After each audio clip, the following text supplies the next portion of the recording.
बैसाख का महीना चल रहा है। शंकर के शिवालय में जाओ। शिव के शिवालय में 3 स्थानों का स्पर्श अवश्य। जब किसी मंदिर में शंकर जी के शिवलिंग को छूने नहीं देते, जैसे दक्षिण साइड में, साउथ में, तो अपने ही घर में जो शिवलिंग है उसके 3 स्थानों का स्पर्श अवश्य करें। समझिए,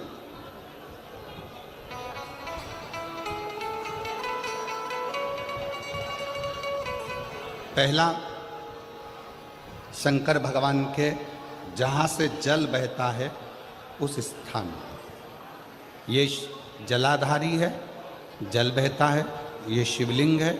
यहाँ से जो पानी नीचे की ओर जाता है उस स्थान का स्पर्श अवश्य करें। दूसरा, शिवलिंग का जो गोल भाग है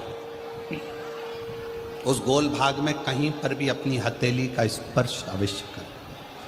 तीसरा, शंकर भगवान के शिवलिंग का जो ऊपर का भाग है वहाँ अपने अस्त्र का स्पर्श अवश्य करें।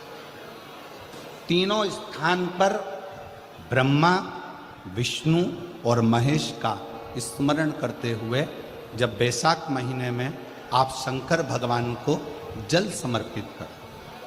शिव जी को जब बैसाख के महीने में जल दिया जाए तो दोनों हाथ से अंजलि में कलश रखकर शंकर भगवान की अपने हाथ की अंजलि में जल रखकर शिव जी को जल अवश्य समर्पित करें।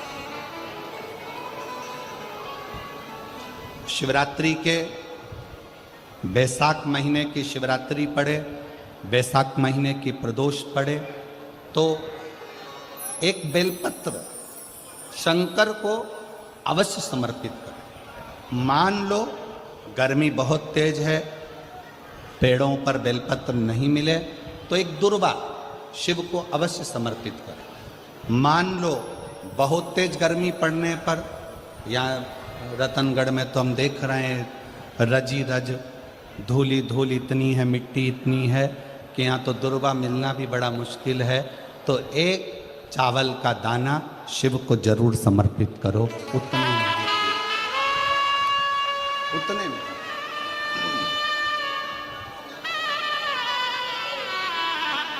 और बैसाख महीने में सबसे ज़्यादा जरूरी है, जो सबसे ज़्यादा जरूरी है बैसाख महीने में, वो जलाशय अर्थात अपने घर के नज़दीक में कोई पानी का स्थान हो, जलाशय हो, वहाँ का जल शिव को समर्पित करना, या शिव के नंदी के पास में। और हम तो कहेंगे शंकर का नंदी केवल मंदिर में मत देखो, आपके घर के आसपास में हमारे मारवाड़ की पहले की रीति रही है।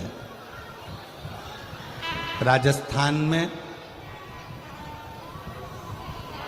बहुत सालों पहले, जब लगभग 19 से 20 साल पहले हम फलोदी में आए थे, 20 साल पहले,